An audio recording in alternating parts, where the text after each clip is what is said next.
Okay, my name's Janet Newsham and I'm the chair of the Hazards campaign. And we're a campaigning organisation supporting workers in workplaces for justice and for making sure that they're safe in the work that they're doing. So welcome to the Hazards Campaign Thursday talk on the challenges of long COVID. And in the short time we have available, we're going to look at this from all different angles. Could I please ask everybody to turn your videos off, unless you're a speaker, and to mute yourselves as well. So that's so that I can easily identify if anybody starts to Zoom bomb us. Unfortunately, we've had some bad experiences in some previous events that we've run. I'm not quite sure what people get out of it, especially as a health and safety event, but we just want to make sure that there's nobody going to cause any mischief tonight. So we've got 4 fantastic speakers for you this evening, and hopefully there's going to be plenty of time for questions and discussions as well. I'm recording the event and I'll send out the link after probably next week sometime, and also any links that anybody's posted in the chat box. So we've got Clare Rayner, who's a retired clinician and has been involved in many of the long COVID groups. We've got Professor Raymond Agius, who is a retired professor of occupational and occupational and environmental medicine, and he was active involved in Manchester School of Medicine. And Phillip, who's the senior personal injury specialist and national lead for Thompson Solicitors in the Northwest, and Paul Holleran, who's the GMB regional education and health and safety officer for Northwestern Ireland. So really pleased to have you here. Thank you very much for giving up your time to join us. So just as we think that things couldn't get any worse, the government this week decides to simplify the lockdown into 3 tiers. I think we should say that our view in the Hazards campaign is that there should be a national lockdown, supported financially and used to get on top of the test, track and trace and isolate situation, with all the non-essential workplaces closed, including schools and other education settings, anywhere where there's transmission of the virus is prevalent, and it's used as a brake in the virus transmission. We continue to urge to argue that workplaces are a major transmission source, and any workplaces open should be certified as safe, with risk assessments and all the control measures in place, but with people working from home, and if they can do, and people shielding if they need to. We need our enforcement bodies to investigate and share any information on the sources of transmission so that lessons can be learnt and good practices can be shared. Our shared document with Independent SAGE is still valid and should be the blueprint for any workplace openings, and that includes education facilities. I'd also like to record our thanks especially to Rory O'Neill and Joward at the Hazards magazine for all their help and support that they've given us over the last few weeks. So back to the topic, and there's a lot more information about the long-term health effects of COVID infections, not least because of one of our favourite children's authors and poet, Michael Rosen, who's been prolific in his tweeting and descriptions about what's happened to him and how his health has been impacted. So our first speaker, I'm really pleased to welcome Clare Rayner to you, and hope she'll provide us with a little more insight into the health impact of coronavirus. So over to you, Clare. Thank you so much, and I'm really pleased to be here and be able to talk to everybody. I think I can't think of a better audience really of a variety of people to be involved with this. My background as a clinician is I'm also an occupational physician, and from being a medical student I've always been really passionate about workers' health, in particular that they shouldn't be made ill by their work.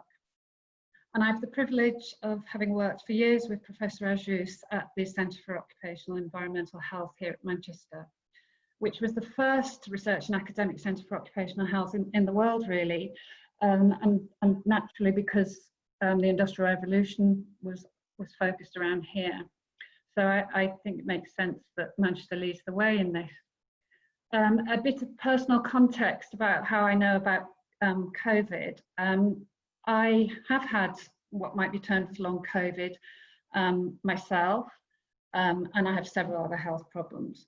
And because I've had this infection, I've become involved with a lot of groups where people have been suffering for a long time. And the particular group of interest is a group of about 400 doctors who all have this problem. So we've been really very active in working with rehab professors, GP professors and other specialists to try and get services in place for people. I'm also actually representing communities on a World Health Organization group to try and get the messages out there as well. I'm not currently practicing clinically. What I want to start by saying, though, is that it's ingrained in occupational physicians to be alert to new diseases and to recognize patterns of illness. And I think, and in groups, and I think we're therefore seeing things that perhaps the research hasn't caught up with. The first question on all your lips is probably, well, what is long COVID? And let's put long COVID in inverted commas, because I think for a start, the naming is probably going to change, but mainly because it is not one thing. I think there's a lot of different disease processes going on in people who have this situation. And I would simply define it at the moment as people who've had symptoms of COVID that last longer than 3 weeks. A large majority of people have had problems from around about mid-March, and so we're seeing a number of different problems, and the categories are people with actual physical damage to body organs. These are mostly not people who were admitted to hospital. There are inflammatory processes probably going on.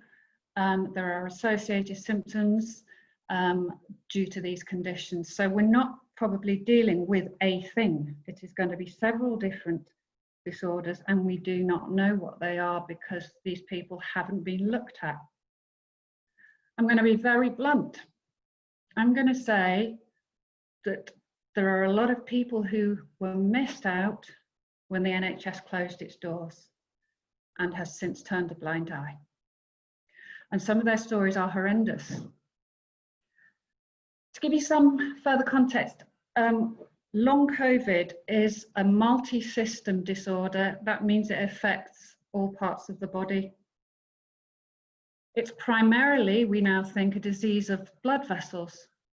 So you can imagine that the problems end up being wherever blood goes.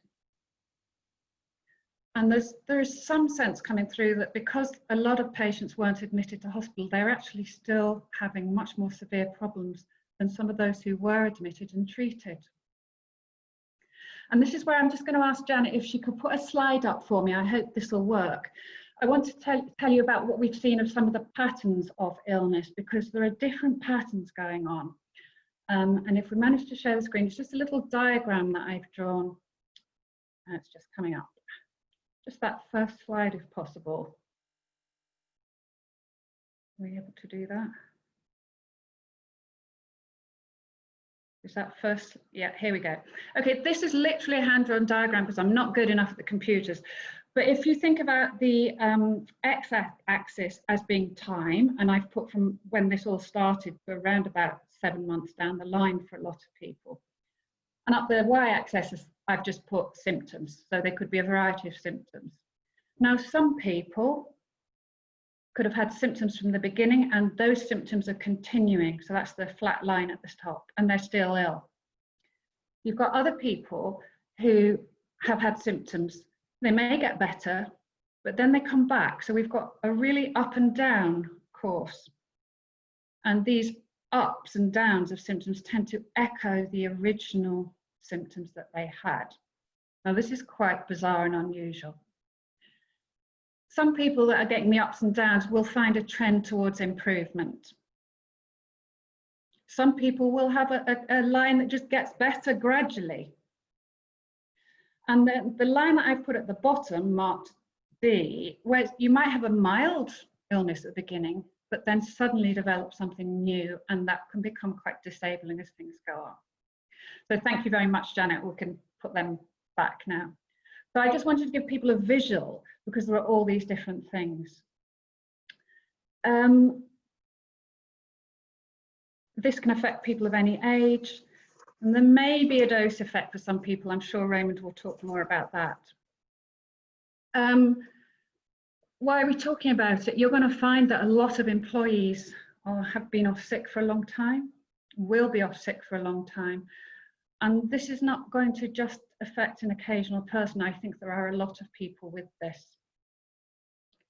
Just briefly to give you some flavour of the symptoms that are now common.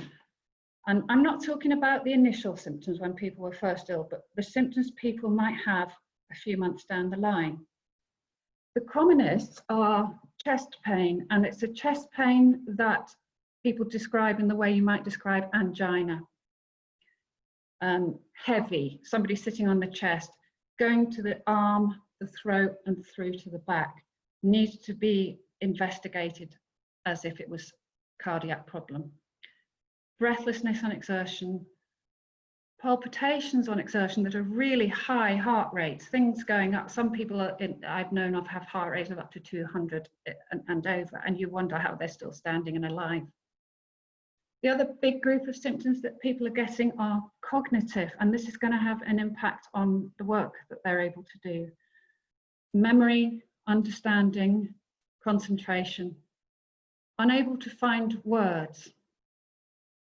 I'm not going to use the term brain fog, that's what people are using, but actually what's happening to them and the symptoms they describe are memory, difficulty finding words, difficulty understanding things, difficulty paying attention. These are equivalent to mild brain injuries. Hoarse voice, that's going to affect people who are in jobs where they need to speak a lot. Naturally, fatigue is associated with all this. A lot of people are finding neurological problems which they think are related to causing sleep disturbances as well. I do have a slide on the next things I'm going to talk about, but I think just for ease, I'm going to say they could be available afterwards, Janet, if people wanted them, because I'm just going to list some of the actual medical problems that are turning up. The doctors with long COVID, there's roughly 400 of us, and that's just the ones we know of in a group. We are the canaries in the gold mine. You will never get a group of medical professionals all having exactly the same thing at the same time again. And we can see what is really happening. There are large amounts of people in all the groups who have actual heart damage. There's damage or disruption of what we call the autonomic nervous system, which is the nerves that control our automatic body processes, and particularly this is causing heart rate abnormalities. People have got low oxygen levels, unexplained and uninvestigated. People are developing allergies and hypersensitivity reactions to all sorts of things, food, substances at work. And I'll say a little bit about the treatment of those sort of things in a minute. Huge amounts of these neurocognitive brain problems. I've been doing some work with Mount Sinai Rehabilitation Centre as well. It's just another group we've linked up with. I've just been on a Zoom with them. These are the huge problems they're seeing, the brain problems that are going to have an impact on people's ability to do all sorts of jobs. There's a whole long other list of things like new diabetes, colitis, ongoing fevers, and secondary bacterial infections. I'll let you read that list afterwards. These are not being reported yet, so this is why I say we are the canaries in the gold mine. All of these are going to pose problems for those of your workers who have been off sick for any length of time and who have not been investigated. I think perhaps just to finish with, I want to say, and was asked to talk to you about, what can employers and workforces do to support people? And I'm going to just give you four headings or four categories of things that I think might help. First, show understanding. I'll expand on each of them slightly. Be aware that there are some symptomatic treatments which may help people. Systems at work, particularly with regard to sickness absence management. Managers need training on the management of long-term sickness absence. I know we're always doing that, but that needs to continue, and in the context of individuals who are off for a long time. I've got some things to think about in terms of how we can help individual employees back. But what I'm really saying is we have a big problem here, in that you're not just going to have 1 or 2 people in each organisation who've been off for these months. There's a lot. So things that I suggest in terms of showing understanding as colleagues, as managers, understand that there is some serious physical disorders here. Understand that these people have been dismissed from health services and in fact have not been allowed to access them. So they feel disbelieved, they feel traumatized. You do not need a positive blood test. There's various reasons for that, but you do not. And the World Health Organization has just brought out an emergency disease coding mechanism which states that you do not have to have a positive test. These are the things that an employer can show they understand. In terms of treatments, I think you can guide them. There are simple treatments for some of these things. Even simple things like antihistamines can help. Get them to go back to their GPs. I suggest we use some of the tools that we have that a good workplace can use, which is consider paying for some tests if that's going to help them back to work. Consider getting them to simple treatments like physiotherapy. All of these are much cheaper than having somebody off work for even a week, as we know. Rehabilitation. You know, your case management model, your employee assistance multidisciplinary model, ideally with advice services. Employers, I do have great sympathy for employers because, as I say, we're dealing with a large number of people potentially who are off work with complex conditions. I feel certain that the answer is not to get rid of people in these situations, because where are you going to get people to replace that expertise? It's just not going to help anyone to do that. And as a sort of big picture message, I think to employers, all employers would be, look, you're going to have to prioritize what your core essential tasks are and focus on those, because you've got all these other things to consider as well. In terms of return to work, for the individual, I'm just going to give you the broad brush strokes because it's the same as we always would advise. Individualized health risk assessment for that person. Individualized workplace or task-based risk assessment. Now, this is particularly important in terms of safety, and I'm thinking about cognitive issues here. Just for example, if somebody's doing a highly technical job and they have mild cognitive difficulties or memory issues, you need to be certain that your processes are safe, both for themselves and the public. And I'm going to mention the word adjustments, but I know that Phillip will be obviously talking a lot about that. Reasonable adjustments. And my final point is a very specific one about, because there are a lot of cardiac and lung issues in a lot of these people with this, who've had this virus, until they've had a cardiac all clear, don't get them doing heavy lifting or highly exertional activity. That's a very specific point to end on. Sorry, I've gone a little over. I really apologise. I'll stop there. That's great. Thank you so much for that, Claire. That was really interesting and really useful, I think, to lay the sort of ground work in what we're seeing, because lots of workers are not back at work yet, and lots of trade unionists will not know what they need to do to support those people. So I think that's really, really good and really interesting. And what is interesting is what you're saying about the 400 professionals that are involved in it, and that will make a massive impact, I think, in terms of defining it, in terms of looking at what you know, treatments there and what's necessary to support those workers. So thanks for that. And our next speaker is Professor Raymond Agius, who's recently published a paper that we were interested in on RIDDOR and COVID coroners, and called for an independent inquiry into coronavirus safety failings. And this government's inept, I think, response is what I would add to that. But over to you, Raymond. Okay, thank you very much, Janet, for the introduction. Thank you very much, Claire. That was a very, very helpful introduction to a very complex subject. If I could have the first slide, please, Janet. Thank you. Yeah, well, I retired 3 years ago. Like Claire, I'm an occupational physician.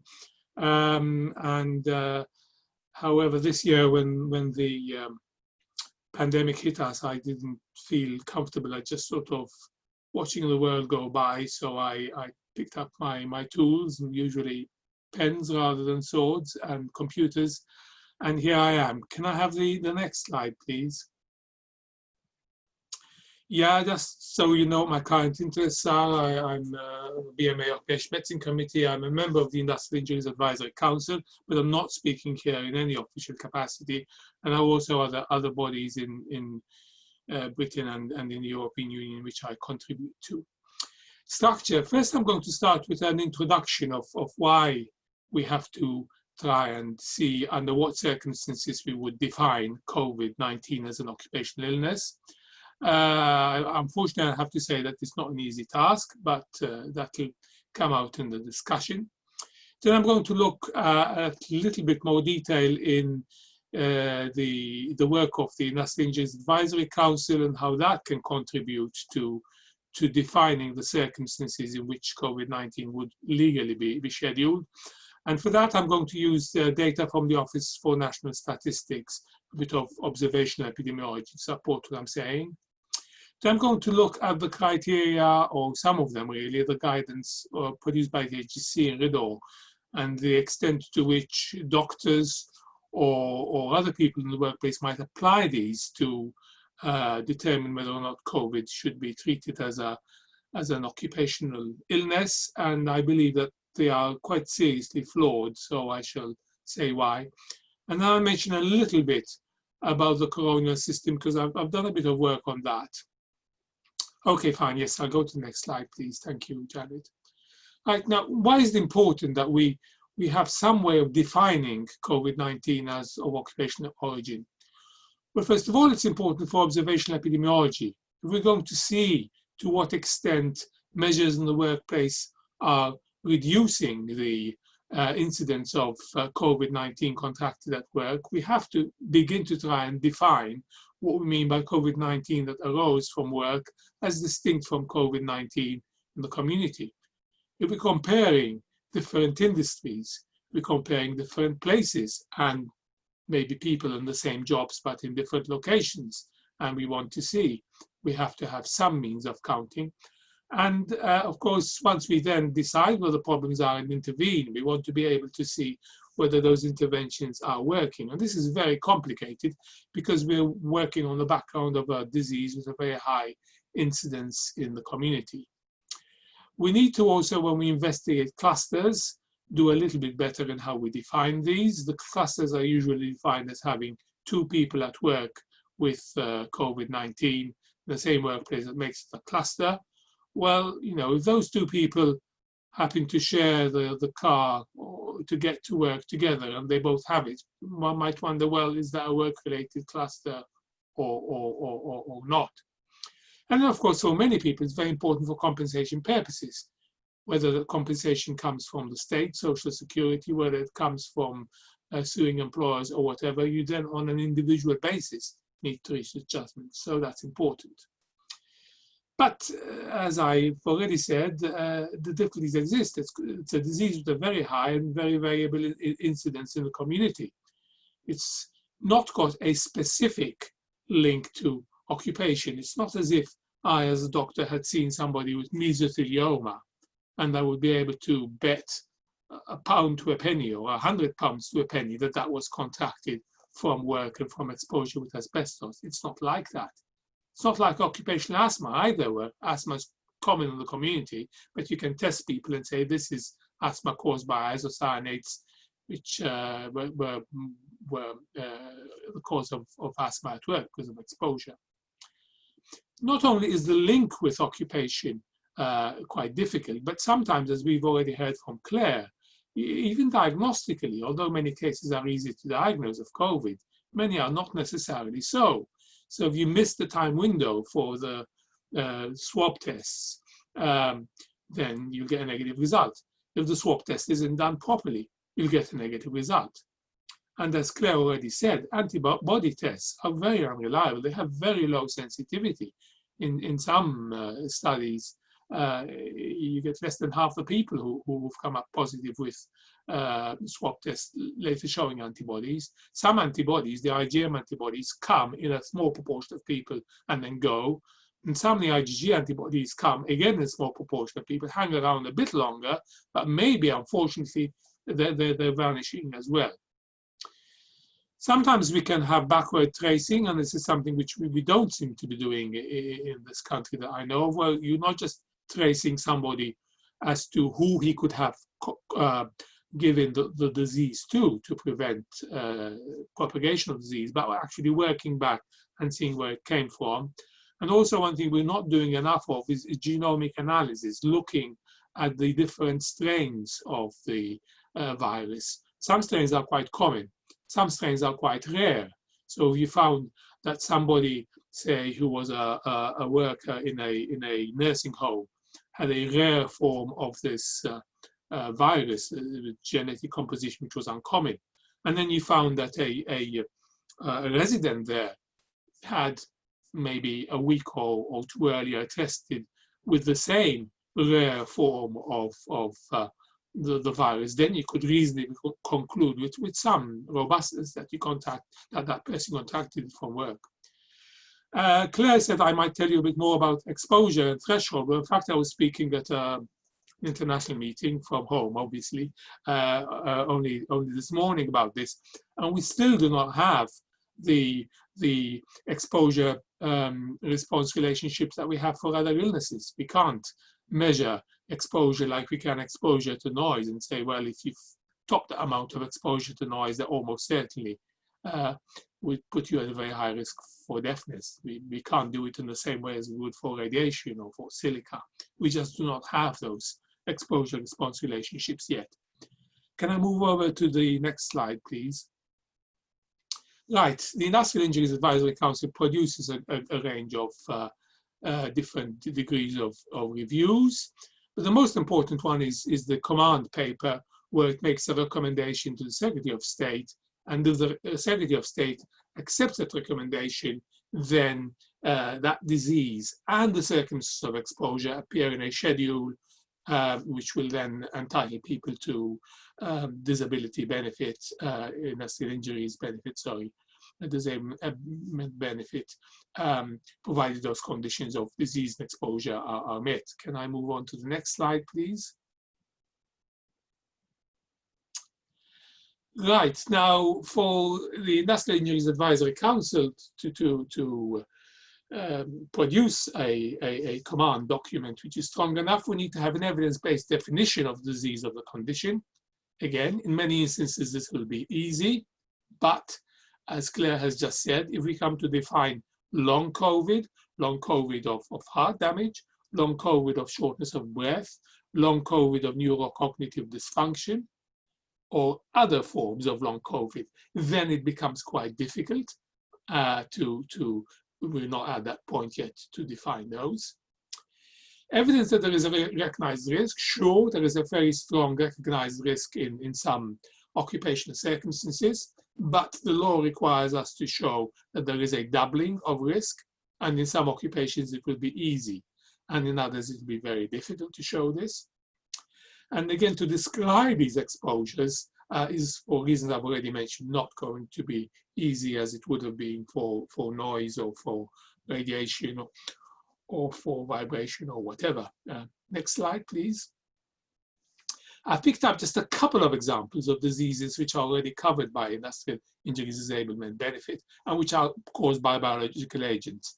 One is tuberculosis, and again, it's so uncommon in the community that if somebody in one of the jobs in the right-hand column catches it, you say, well, that's been caught from work. And similarly, hepatitis B, it's not all that common in the community, or hepatitis C. And if somebody works with those exposures to blood, then you will, that person will be entitled to compensation. But as we've said for COVID, there are many problems. Can I have the next slide, please? What I've done now is I've taken the data that's been published by the Office for National Statistics. And I should say, in my opinion, the Office for National Statistics is one of the few agencies of government which actually has come out with distinction during COVID. I would rank them as probably highest. They're doing a really, really good job. Other agencies which shall be nameless, I do not think have scored as many marks. So what I've done is I've taken their data and I've highlighted in the slides which will follow those occupations in red with a rate at least twice as high as for the control working age population, with a statistical difference from the whole population, which will come about at this level, and with at least 20 deaths, because otherwise it's not robust if you're dealing with small numbers. So we move on to this slide, and you'll see those are the occupations in males. Some of them, like security guards, look at a rate of 74 per 100,000 and compare with the line at the bottom for all males of 19. In security guards, you're now talking of an age standardized death rate, which is more than 3 times that of the whole working population. Now, this might not all be due to occupation. Security guards are often people for whom the career in security is a second career. Some of them are young, but some of them are people who've not been fit enough to carry on doing what they were doing elsewhere, and some of them are not that fit. So we've got to bear that in mind. But even so, this is a trebling. This is quite high. We see care workers and home carers, again, trebling of age standardized mortality, and nursing auxiliaries. Food and drink production, again, trebling. And I've highlighted 2 categories of drivers, about which I shall say more later, taxi drivers and bus drivers. We'll come back to those. Can we move on to the next slide? In women, we've got a number of occupations which are showing a high age standardized mortality, but at the moment, only 2 have reached that doubling of threshold. Those are the 2 in red up there, care workers and home workers. And national government admin occupations. These are the sort of people, usually ladies, which is why it's high in women, who are dealing with all these people who are coming for various benefits, who are out of a job, maybe because of COVID and so on, and they need to deal with these people. And then we've got others where the rate isn't yet demonstrably twice as high, like nurses, nursing auxiliaries, sales and retail assistants. But more data will come out. And one of the shortcomings of the Office for National Statistics data is that those data are from the deaths which have been registered. If a death, for example, is reported to the coroner and the death certificate, the final death certificate hasn't been issued, then that is not registered, and that is not yet counted in the Office for National Statistics, at least not south of the border. In Scotland, it's different. Now we come to RIDDOR. This is where I believe we have problems. The government, the HSC produced some very skimpy guidance early on. About a month later, they changed it. And there's a whole list of very complicated guidelines, if this, but that, but not the other, and so on. And even the HSC, and I put in quote there, they accept that these are not easy criteria to apply. We can move on to the next slide. So there are all these lists of criteria. There is one joker in the pack, and that's if a doctor says, well, never mind what the guidance says, I think that this is reportable under RIDDOR, then the employer should report it. But I am aware of circumstances where doctors have said, listen, I have said that in my opinion that is reportable, and I'm trying to find out whether it's being reported, and they're not answering me, and I suspect that it hasn't been. The next slide, please. So what do the data tell us? First of all, we should look, when we look at the HSC data, which have been published very, very quietly, with no, the HSC tweets 50 or 100 times per week. Not once have they said that they've published these data. And the one thing that you'll note is the published HSC data are from the 10th of April onwards. So the first month hasn't been published. although I have got some of it through freedom of information, etc. So there's a big chunk of missing data. We've got 150 deaths and 9,000, nearly 10,000 in fact in all, not counting Northern Ireland, not counting what's been published since. Dangerous occurrence data hasn't been published, so I'll leave those aside. So we're talking of at least 10,000 cases which the HSES have reports of, and in my judgment, that is a gross underestimate. Can we move on to the next slide, please? So I've picked up the way they've come out in the HSE data. These are not all the data. They are not automatically all the highest ones either, but the ones which are the high ones and a few others. So obviously we've got human health activities, the nurses, nursing assistants, doctors, and so on. Residential care activities, mainly old people's homes. Some of the others are probably misclassified. Note again, public admin and defense, the people in the public offices. Note some retail, note the 100 in food products manufacture. None have been reported yet in drivers. This is in spite of the fact that from the Office for National Statistics, we have a doubling or trebling of the mortality rate in drivers. Yes, there may be other factors, I've said socioeconomic, but those factors will not, socioeconomic and factors and ethnicity will not explain, in my judgment, those big differences. They may explain some of them, but not all. So I've produced a number of critiques, thank you, which I put the links in the chat so we can move on to the next slide. And this is one big flaw, I think, in RIDDOR. I'd be interested to know what the next speaker thinks. Basically, the HSC says, well, if it is more likely than not that the person's work was the source of the exposure, then it should be reported.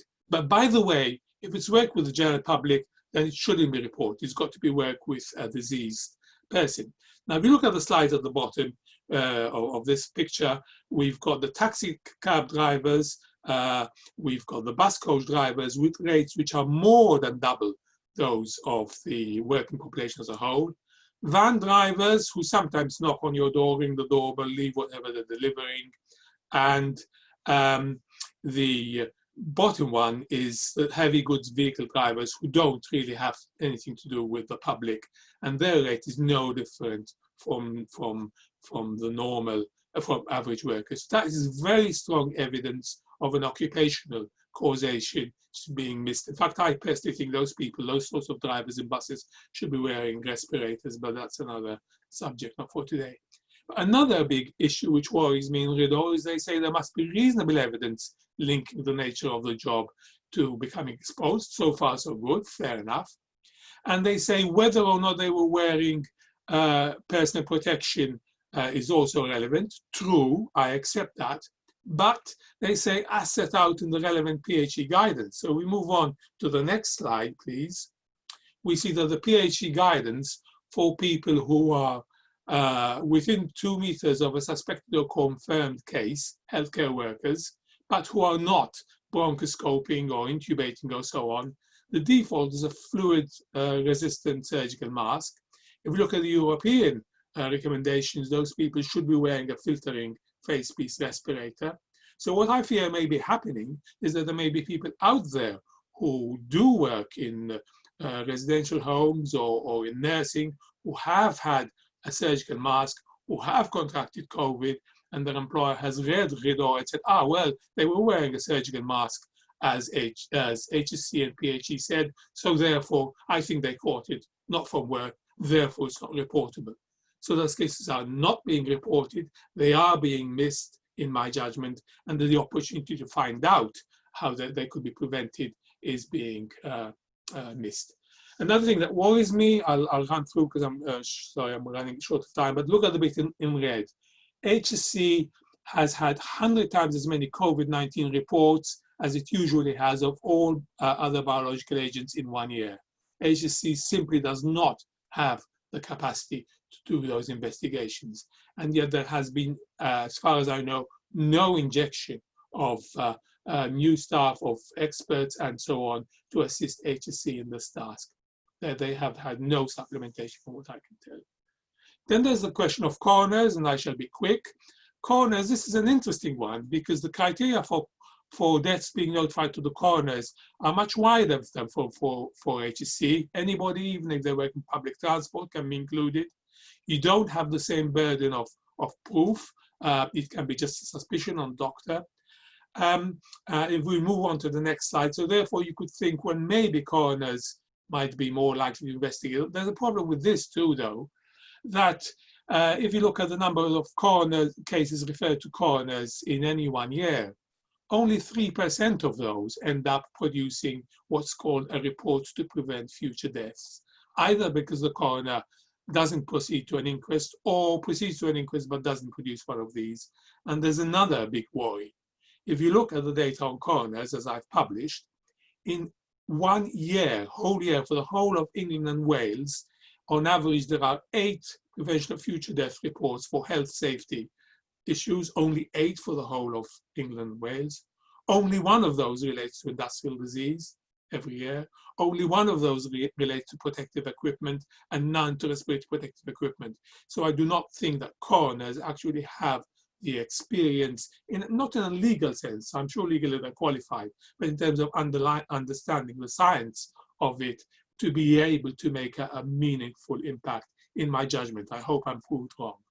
So, right, conclusion. A definition of occupational COVID caused by work is not necessarily easy, either for observation epidemiology, for counting cases, risk and burdens, or legal purposes. A lot of work is being done by the Industrial Injuries Advisory Council, but one needs to produce quite a substantive dossier to persuade the Secretary of State. Some circumstances, some diseases, maybe in healthcare, may be easy to define. I mean, this morning I was in an international meeting in Finland. They've compensated 100 or 200 cases, but all in healthcare workers only. So it's going to be complicated, and there are weaknesses in the legal provisions, in my opinion. I'm not a lawyer. Again, I look forward to the next speaker on that. Next slide, and that's my final slide. Yes, we need a public inquiry. There's no way, in my opinion, that the HSC or the colonial system can provide the answers we want.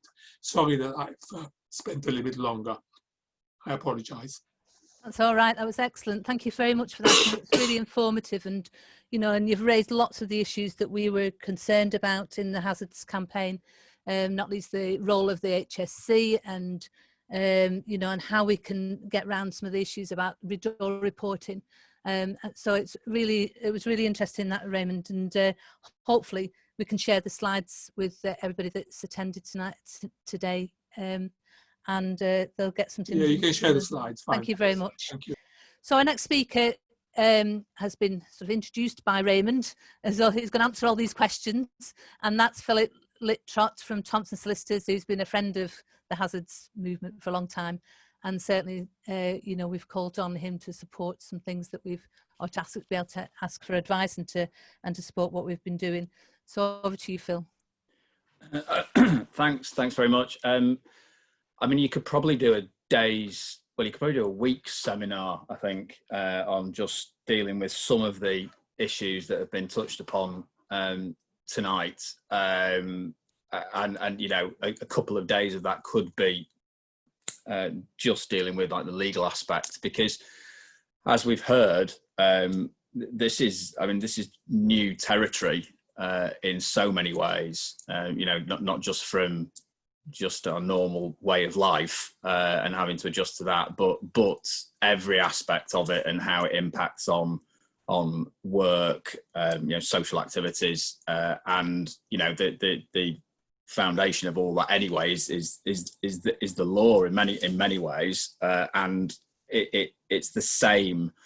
It's the same in respect of some aspects, a lot of aspects of the law. I mean, some aspects are relatively straightforward, and there aren't many changes, I suppose, or there aren't many aspects of some areas of the law which don't apply just because this is a new virus and disease, and I'll touch upon some of those. But I mean, in the time available, what I thought I would do very briefly, I suppose, is just focus on 3 things because we're obviously talking about long COVID, and what I thought I'd look and touch upon briefly from a legal point of view is look at the individual with symptoms and their ability to work, and also employers' duties in respect of those people that are unfit to do any of their work, or where their ability to work has been reduced. If we also look at, secondly, those individuals who return to the workplace, and what are the duties of the employer both to that person and to other employees. And then thirdly, just really touch upon the current law, and also the developing areas of law, and where we see those going, and where the battles are going to be fought. Even that, I think, is a big ask in about 10 minutes. But as I say, I think it certainly stimulates, the thought processes and discussions. And having heard just half an hour of previous speakers' views, then I'm scribbling things down as we go along. But in some ways, I talked about the some areas of law not really changing. And still, being applicable to long COVID, and certainly the individual who has symptoms to do with anything really, which affect their ability to work, and if they cannot work, then it's no different to other illnesses in some respects, generally speaking. So the employer would have or should have a sickness policy. There'll be a sick pay scheme. There'll be an entitlement to SSP. There should be referrals to occupational health, and various investigations should take place and support provided. So in that respect, there isn't a particular difference, I don't think, at this stage. If you are suffering from these symptoms which mean that you can't work, I think we do. I say it's a new normal now, and I'll come on to this. But what pre-COVID, thinking about not being, if someone said, "Oh, I'm not able to work," what generally it meant was, "I'm not able to go to work." Now that has changed massively, because people have been working remotely for. Some people have been working remotely for 6 or 7 months now. Now, clearly, in some jobs, we talk about bus drivers, etc., then that's not possible. But that is a slight change to how employers might need to consider the needs and requirements of some people. But dealing with that, let's say someone is able to do some work. That their ability is reduced, then we look again. We go to the Equality Act, and we look at what the employer's duties are under that, for example. And we've heard the severity of some of these symptoms can be extreme, and have a whole range of symptoms, both physical, cognitive, psychological. But if we look at what the employer's duty is under the Equality Act, then if someone is classed as disabled under the Act, then the employer must respond appropriately and accordingly. I think it's interesting, and I don't know whether this has been tested yet. It possibly hasn't, but it's interesting that when you look at the Equality Act and you're looking at the definition of disabled, and we're looking at a substantial and long-term illness, for example, then clearly these symptoms that we know about are substantial. They're more than trivial.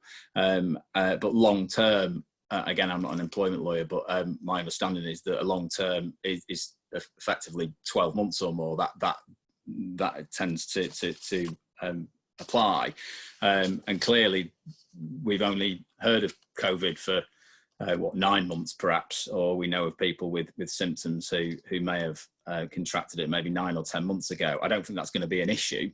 I think that people with long COVID symptoms will be classed as disabled or should be classed as disabled, and therefore the employer must make reasonable adjustments. And again, it's interesting, going back to what I said before, as to what are reasonable adjustments now. And again, it depends from job to job, obviously, and it's difficult to see how anyone could make reasonable adjustments as such for a bus driver suffering from the symptoms that we've heard about. But certainly there's a lot of people who perhaps pre-COVID who are suffering from, say, similar symptoms. Then one of those adjustments could have been working from home. Maybe that was the only adjustment that they could have coped with, or that the type of work they could have coped with is if they were working from home. And generally speaking, I think employers would argue, and probably quite successfully in many cases, that wasn't a reasonable adjustment. I think it's going to be very difficult for employers now to argue that, because the proof's in the pudding. You know, people have been working from home for 9 months, and in most cases successfully so. So I think that is an interesting point that employers need to think about. In terms of what happens if a reasonable adjustment is to work from home, then again, employers are going to have to look at risk assessing the home workplace as well. So an ergonomic assessment, but also to consider the effects on workers' mental health, which certainly is an issue, during lockdown and post-lockdown in terms of home working. And again, a risk assessment would need to be made, and if workers suffered an injury or developed a condition as a result of a failure to do that, then the employer would find it difficult to defend against. I think the return to the workplace, so the situation where someone is able to return to the physical workplace, then I think that does throw up an awful lot of questions rather than answers, I suppose, in that we've heard that the testing is patchy, to say the least. That you may have false positives, and the test results aren't perhaps reliable. If someone has had a positive test, then we can't rely, as far as I understand, on that as meaning that they can't contract COVID again. So the employer needs to make sure that both that individual returning to work is protected, and that risk assessments and safety measures are put in place, social distancing, appropriate PPE, which we've heard about, from the highest level perhaps in sort of hospital settings to lower levels in office settings perhaps. And of course the employer does have a duty to keep all employees reasonably safe. So in that respect it doesn't change. It's just that it can get quite complicated, I think. And again, does an employer have a greater duty to some extent in respect of someone who perhaps has had COVID, because is their immune system more vulnerable? I don't know, but it's something that needs to be thought about. And again, it's this duty to keep employees reasonably safe that employers must comply with. In terms of the current law and developing areas of law, then I think it is really interesting in respect of the industrial injuries, disablement benefits, and RIDDOR, and ultimately it needs to be tested, as far as I can see, and therefore I think that our advice would be, and I'm not sure we've been asked to advise on this really, but thinking on my feet, I suppose, in terms of industrial injury disablement benefit, then I would apply for it if a worker, union member has contracted or has contracted COVID and they think it is work related, then that needs to be tested at some point. So I would encourage people to make those applications. Similarly with RIDDOR, it's a bit more complicated, I think. And the employer, as we've heard, will or can use can try and find a reason not to report it. And again, I can't really think of anything other than going directly to the HSE about that. What that will actually achieve, I'm unclear on, really, and I'm not particularly confident it will. But again, this needs to be tested, and I think that's all that can happen at the moment. In terms of the contraction of COVID, and I think I talked about this at a previous meeting, again, that's nothing new, really. It's more, and it is similar to asbestos-related diseases. We heard about mesothelioma. It's just more complicated from a medical causation point of view. I think early on in the lockdown we talked about potential claims against employers. Well, I think certainly by now enough is known in respect of what an employer needs to do to reduce the risk, and if those measures haven't been taken, then I think it wouldn't be that difficult to prove that there was a breach of duty. The difficulty, as has been suggested, is proving the link to that breach. So linking the breach of duty, the failure of the employer to do something, to the contraction of the disease. And I think it would vary from setting to setting as to how difficult that might be. So for example, a hospital or care home setting, you might, without any PPE, you'd probably be able to establish that link more easily compared to, say, an office setting. And then finally, the coroners. Again, I think that's going to be an area of law that's going to be developing. I mean, just from personal experience, I don't have any statistics to back this up, but I agree that it tends to be, in my experience, that the prevention of future deaths reports tend to arise when there's been an Article 2 inquest, so where there's a jury and where there's issues of breach of human rights or a public policy issue. And again, you can see how that might apply to COVID and deaths by COVID from a public policy and a human rights perspective. But as I say, you could probably do a 2-hour seminar on each of those areas of developing law. But as a whistle-stop tour as to how I see the law at the moment in respect of long COVID, then I think, as I say, it probably asks more questions than provides answers. And again, my advice, as it always, to anybody, any worker, is to join a union, because that's the best protection you'll get, and they'll support you through these issues, and also keep a record of treatments that you're receiving, keep a record of complaints if there are complaints about inadequate risk assessments, record details of exposure, accident, make entries in an accident book if that's available, and as I say, finally, I would claim for IIDB.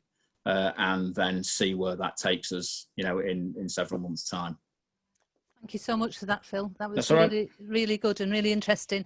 And I think there's going to be all sorts of different cases that come out as a result of COVID. I mean, I like your analysis where, how employers are not going to be able to argue against working from home, maybe, if we need that flexibility or flexible working, even as a result of what's happened over the last few months. But when the government are talking about moonshot and passports and things like that, there's going to be all sorts of other things that come out, I think, in terms of needing legal support to challenge that. Thank you. So our final speaker this evening is Paul Holleran, and he's going to give us all the answers. And no pressure on you, Paul, but, you know, from a trade union perspective, what is it that we should be looking at? What can we do? What, you know, good practices that are out there? What some good initiatives, or is it all doom and gloom for us? And you need to unmute yourself. No, what I said there was doom, gloom and disaster, to rub salt in the wounds. I mean, I've been a health and safety officer with the Journalists Union, NUJ, and the GMB for over 30 years, and I was a health and safety activist before then. And it'd be fair to say that the levels of complication around this coronavirus problem is been reflected by previous speakers there about the complexities of how it's affecting people physically, but also the impact it has on them, not just as a virus impact on them and the different elements of that, but the knock-on effect on their mental health, on their concerns, their own vulnerability physically, the mental health in respect to the threat of austerity, economic impact on them, losing their jobs. There is so much that we're having to deal with.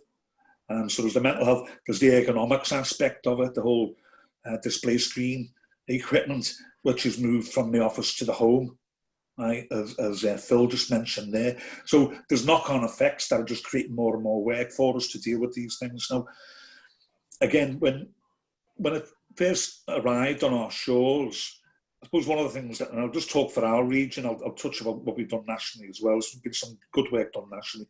But in our region, we looked at, what is this? You know, the HSE have got a site, they've got a big site, and there is an element on it which deals with transmittable diseases and respiratory diseases. And we looked at that, and we argued that this should come under that category. There's a cost issue, and that the respiratory aspect of it means that if you have to work, then you need the maximum PPE, and we've argued for that all along. So we right away we started saying to our people in the care homes, you must demand this, you must demand that. If you have to be in work, here's the level of quality PPE that you've got to demand, and we put that information out there. We carried out surveys, because again, everyone's talked here about so many questions that it throws up. We were trying to seek as much information as possible from our members, just in respect to the issues that they were facing, and obviously PPE was a big one, and bullying. People being bullied into doing work that they shouldn't have been doing, or that they were in vulnerable positions, and they were concerned about that and the knock-on effect of that. People concerned about losing their jobs because they were refusing to get themselves involved in dangerous work.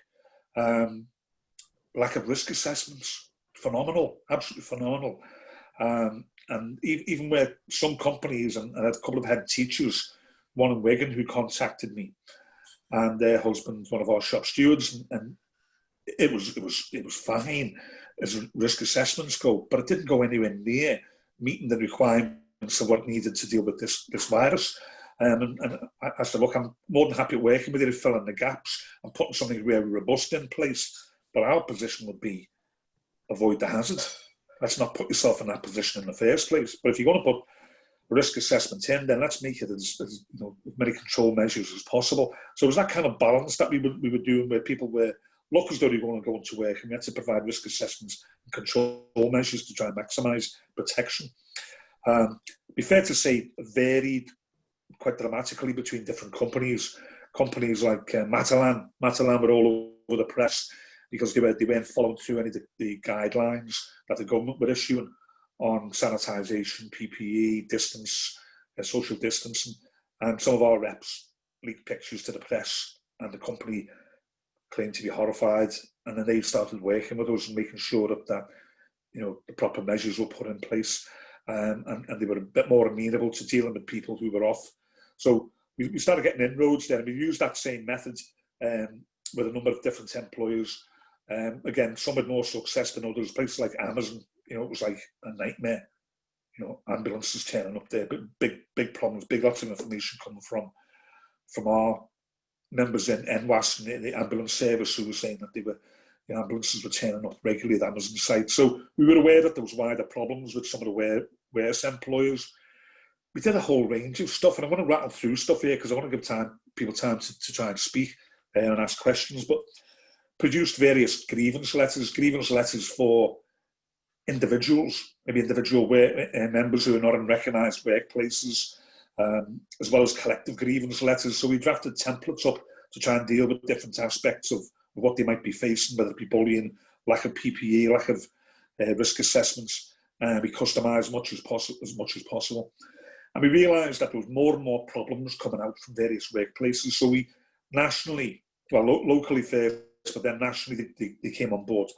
And we put a risk register in place on our website, and we got people to download risk registers and put down where they worked, what almost like our own internal union improvement notices that used to exist years ago. So you'd be raising an issue with the company, but you'd also be registering under like almost like a RIDDOR type approach. There was an incident here, or there was something here that we raised a grievance that wasn't dealt with.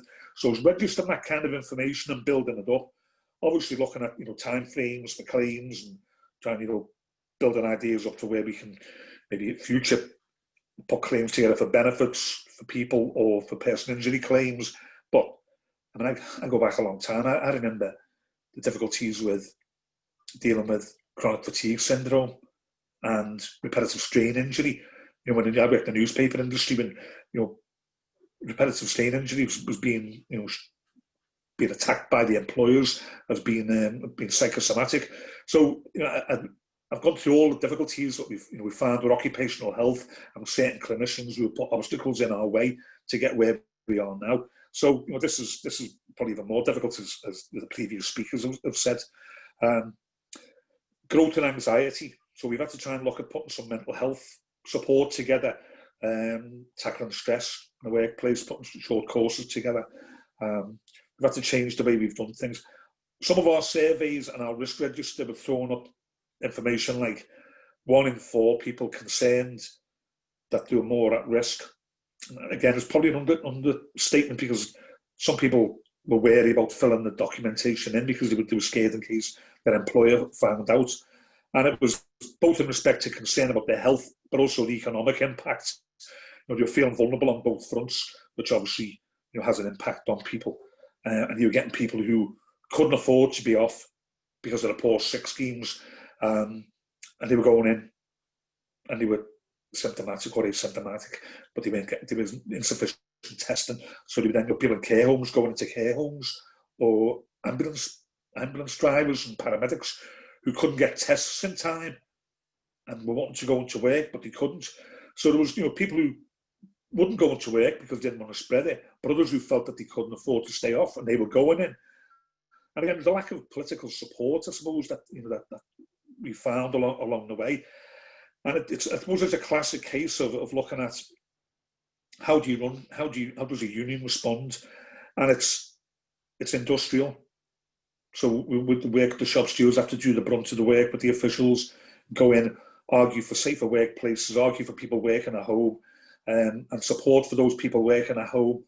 All the industrial side of that aspect of it, looking at the terms and conditions around sick pay, looking at absence management, right, issues that are coming up on a daily basis for our reps, persuading employers that it's in their interest to try and encourage people, as Claire said earlier on. You don't want to be losing skilled and experienced people, and we don't want to be losing them, to ill health or to death. So there's a cost aspect of it. Our cost is people's health. Their cost is trying to find replacement staff. Places like Matalan, where people who were going off ill were being replaced by casual workers from Poland who were sleeping in car parks outside the building, in the car park, in their cars, right, with all the lack of sanitisation attached to that. And we had to intervene to say that's just unacceptable. Like the reps had to step in and say everyone needs to be treated equitably, everyone needs to be looked after here in respect to, you can't just cut corners and take chances. So the whole industrial side was there as well. Legally, I suppose the risk register, we started collecting information as much as possible.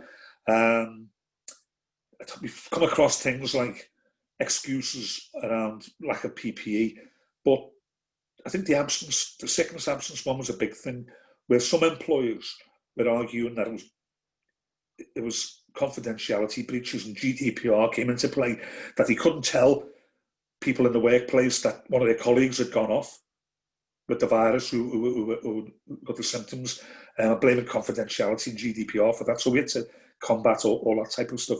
So I suppose we're still gathering information. We're fighting in the workplace. We've got the, we know that we're going to be coming up against occupational health obstacles because some are more amenable to others in respect to how they see illnesses. Did you catch it at work? Did you catch it in Tesco? If you're in Tesco work, you probably caught it in both places. But all the obstacles that are going there. So we know that's coming. We're having to deal with absence management. Right? We're having to look at that now. We're looking at sick pay aspects of it. We're running campaigns locally, but also nationally there in respect to getting sick pay in place. But I think I see this, and I've been telling people all week about this event. I would see this as part of the launch of a campaign, and we'll certainly be moving it into our realms, where the whole question around the impact of longer term illnesses needs to be dealt with. And it's not just the virus. The virus could lead to ME, like chronic fatigue syndrome. We know that. We've experienced that already with people. It could be organ damage. It could be cognitive problems. It could be a whole range of stuff like we've heard. How do you then get protection in place for people who are going off sick or can't go back to work? And that's where the political aspect of it comes in. We need political campaign. And I want to throw this out here for I know a few people will look at it, but the amount of damage that's going to be done to people, we need political support. And I know that the pub on the Wirral just renamed itself to Three Bellends, so we can't really hold our breath waiting for support there, but we can campaign, about these things. And I think one of the things we should be doing is arguing for a return to the tripartite approach that we used to have under the Health and Safety Commission. When this thing blew up, our director, Dan Shears, and I know what other health and safety directors were involved in discussions with government ministers and the SAGE and scientists, and they were listening to us and they were taking things on board. Now, that stopped. Right? It dissipated and then stopped. And I think we need to be able to force them back into that situation. We need to raise all the issues that have been raised tonight.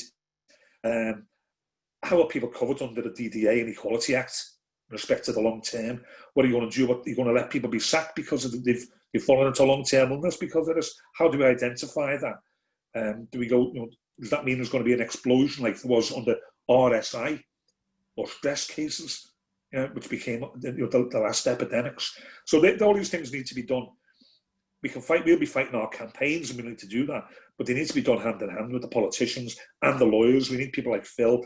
We've got Simpsons that we use, and I'm doing work with Jeff Smith there, looking at setting out our campaign work. How we identify our next steps to put things in place. So industrially, we're fighting on so many different fronts, and some of our officers are impacted with some of the trauma that they're dealing with there. And needless to say, a lot of our members in the NHS have been affected there. But we need political engagement along with legal support there, and we need to be able to put a larger scale argument around what we've heard tonight and take that forward and spread it right the way across the whole union movement and bring on board activists in the health service and the legal profession to look at it. But that's just a quick fire run round why we're trying to avoid doom, gloom and disaster, but it's catching up with us. Thank you so much, Paul. And some of the things that you've raised are stuff that we've been campaigning on, the precautionary approach. They need to have a precautionary approach to it all. And this precautionary approach is based on what's happened before us. It's not, there's other countries that have experienced it before us, and we can learn from what they've developed and the approach that they've developed as well, and the research and the surveys, the information that's coming out of them. So we've got about 5 minutes or so. Has anybody got any questions that you'd like to ask? And then I'll just get a response from the speakers. So take a couple of questions if anybody is interested, if anybody wants to raise a question. Hi, Jeanette. This is Karen. DWP in Aberdeen. Hello, Karen. Hi. I've got a case where a member of staff has had the probable COVID, respiratory problems. He's actually off sick at the moment. He's had 2 months full pay, 2 months half pay, and due to go into no pay next week, I think it is. How can I get them to adjust that to say this is COVID and should be treated as COVID and shouldn't be on half pay? Okay, thank you very much. That's a specific question for you. Anybody else wants to ask a question?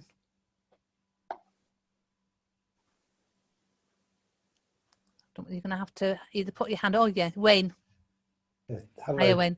It's Wayne Bates, NASCWT Teachers Union. It's more of a statement than a question, and it's particularly around the long COVID and its treatment under the Equality Act.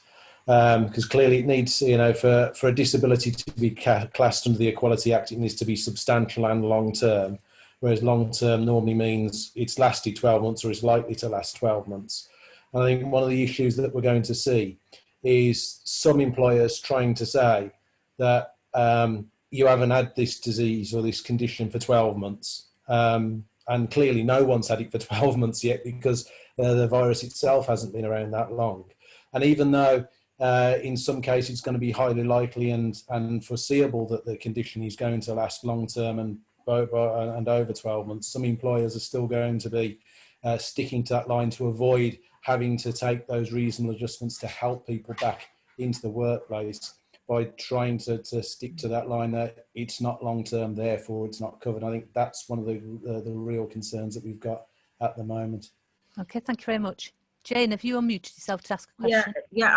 I've just been dealing with it, a couple of cases, but I've got an apprentice, a new apprentice. She's been started on the 7th of September, and she's tested positive. But she was in work and she didn't believe she was symptomatic.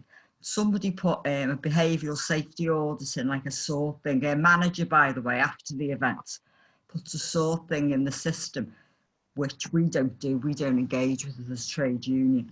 And they said that she knowingly come onto site with symptoms. That's basically what they said. And the kid didn't. She had a headache. She come into work, never thought anything of it. Carried on doing her job, come in the next day, same sort of script, bit of a headache. She said she was on her period, just thought it was that because that's how she normally was. Then her boyfriend rang her up and said he was going for a test. He lives in Lincoln. She's only 18, this kid, just moved to Liverpool straight from school. And she'd seen him the weekend before and he tested positive. So she went for a test on the Saturday because he told her on the Friday and tested positive. So now they're trying to discipline her because they're saying she knowingly come into work with COVID. Now that, I think, is outrageous. And again, it's putting the blame onto people for bringing it into the workplace. The other thing that's interesting is the same area's had 2 other cases in there. So how do we not know that she's picked it up in work and given it to her boyfriend? You know, you don't know, do you? So, I mean, I will deal with that and that'll go away because I won't allow them to discipline somebody that's been in the company less than 6 weeks for even just walking in because they had a headache. And they were saying things like, you ignored the questions on the door. Well, she didn't. But they asked them, have you got any of these new symptoms? Well, it's not new for her if she normally gets a headache when she's menstruating, is it? It's not a new symptom. Par for the course, happens every month. She handled herself brilliantly, by the way, when they interviewed her for the investigation. So I'm just waiting to hear that. But I've just found it, how do you deal with them disciplining people for coming in and knowingly coming in? But how does anyone really know? Because, the symptoms that are signalled are changing on a daily basis, aren't they? And I don't think people will be, obviously, economically, people might be forced to go in, and we've discussed that. But I think it's about apportioning blame and moving away from the sorting out the systems or shutting workplaces down. I just think that's something to be mindful of. I don't know whether that's a question, but any guidance from me would be brilliant. Thank you, Jane. And I think, the point you raised about people economically having been forced into work where they've got symptoms or not got symptoms, if they've been contacted by test and trace, they're all leaving themselves open to being disciplined maybe by employers as a result of that. Right, I'll come back to the panel if that's okay. If you want to add any last points. Phil, I'll take you first because there were some direct questions there for you. Yeah, I think she would have been all right. The person who's going to be disciplined if she'd been working in the House of Commons by all accounts, isn't she? So, but it's just us and them again, isn't it? But yeah, I mean, it's a massive issue, that, isn't it? And probably one of my employment lawyer colleagues who's probably more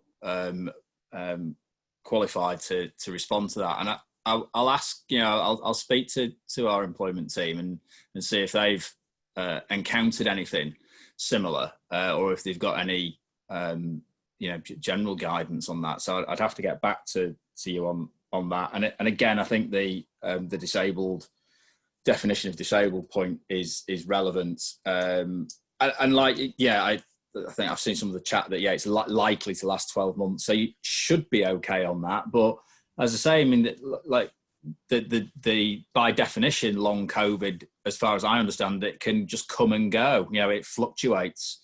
And if it's not accepted that this is the same, the same problem, then I can see that causing some difficulties. And again, the sick pay point, I think probably is more. There's people here who are more qualified than me to comment on that. But yeah, I mean, as I say, it's a developing picture from an employment point of view, and again, a lot of, and I always say this, that by the time you get to a lawyer and you need legal advice, it's probably too late. It's most issues should be dealt with from an industrial relations point of view, but yeah, so there's lots of food for thought. Okay, thanks, Phil. I'll come over back to Paul then, really, on that issue. Yeah, absence management I think is a big problem even before this whole thing blew up. One of the things that exists in I cover Northern Ireland as well. So one of the things that exists in Northern Ireland is there's a clause in one of their orders, it's like an act, which stipulates that medical reports need to be delivered by occupational health and the GP, and the GP has the overriding final say. So a GP or a consultant would have an overriding impact in a report rather than occupational health. And I think it's something that we should be campaigning for here as well, just to ensure that and maybe that we need to do it in the workplaces, that we go in and we say, look, we want an agreement that we want occupational health and medical report from specialists or from the hospital before you take any action against someone. So it's about getting changes to disciplinary and grievance policies in advance by saying, let's get a double report in here before you take any action. Part of the criteria could be around test and trace. Have you tested them? We in our office, we've got various testing. My boss said to me this morning on a call, he says, I'm not going to be holding a gun to your head. He said, unless it's one of those temperature testing ones when you're coming into the building, right? So, just small steps to test people when they're coming into the building. If they haven't done that, how can they then hold people account? If they haven't put precautions in place, to what extent have they? So I suppose what I'm saying is tackle it at policy level. Go in and say, we want to review grievance and disciplinary policies now. We want to review absence management policies now. Right? Now, I know for a fact that some companies are going along with that and some are not, but others are going along with it for a degree. And when they realise it's costing them money, they're then flipping, they're going back. It's like IKEA. Right? I've been advising a mate of mine in IKEA in Glasgow, right, who was sacked. He was a shop steward, sacked because they were changing the policy on sick pay back from quite a constructive, positive approach. And he started changing it back. And because he told his members, they said it was a breach of confidentiality and they sacked them. So that's what our stewards, it's not in our unions, it's in us though, but it's that type of approach that we know that there are rogue employers out there. But we still need to raise the issue, we need to tackle these things. Thanks, Paul. Claire, do you want to add anything? Yeah, I've just typed a bit in the chat. I think, I won't repeat it too much, but briefly, your GPs and hospital specialists are not trained in how to assess impact of conditions on function. They will have no knowledge of workplaces. They will have no ability to assess fitness for work or understanding of these employment aspects. It's very important that you as trades union people or employers ask your occupational health service, please get a report from these people, but that should be shared between the doctors. And I would be wary of saying that one trumps the other. So I think you need to ask us to get reports, but they're not going to know the aspects, those other aspects. I utterly agree about the management of long-term sickness absence. I think in terms of Equality Act and long-term, I think the definition of disability is far, far more nuanced than just how long it's going to last for. I would hazard a guess that most of the people that I know with long COVID, as a doctor, as an occupational physician, I'd have to say, using the legal terms, is highly likely to or likely to fulfill the criteria of the Equality Act. I think when somebody's been off for 6-7 months, you're getting into dangerous territory if you were to say absolutely they won't come under that. I think you are on the side of they're likely to. Yeah. Those are my feelings. Thank you very much, Claire. Raymond, do you want to add anything?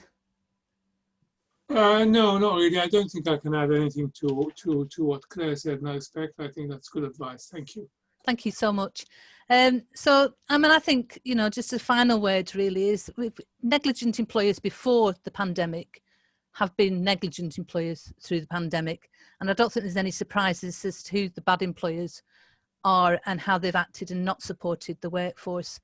And, you know, this devastating consequences of COVID-19 will be felt by us all for a long time to come, not just after the vaccine's available, if it ever is, but it's going to be in terms of long-term ill health of people and the chronic diseases chronic conditions that it causes. And, you know, I think top and bottom, certainly looking at the how this government have acted, then, you know, our only choice is to elect a government that's going to support working people. And we can see clearly through the pandemic who this government has supported. And it's certainly not been working people, and it's been their own friends and their own interests. So, you know, looking for politicians that we can support and politicians that will support us, I think is essential. So I hope you've enjoyed this evening and found some useful information from it. We'll post the video and the chat. And thank you ever so much for the speakers and for those people that contributed. And thank you very much for attending. Okay, so good evening. Thank you, everybody.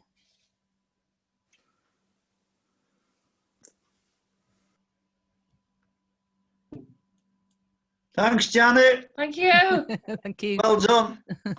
Where'd you get your wallpaper from? Well, I think it's the hazards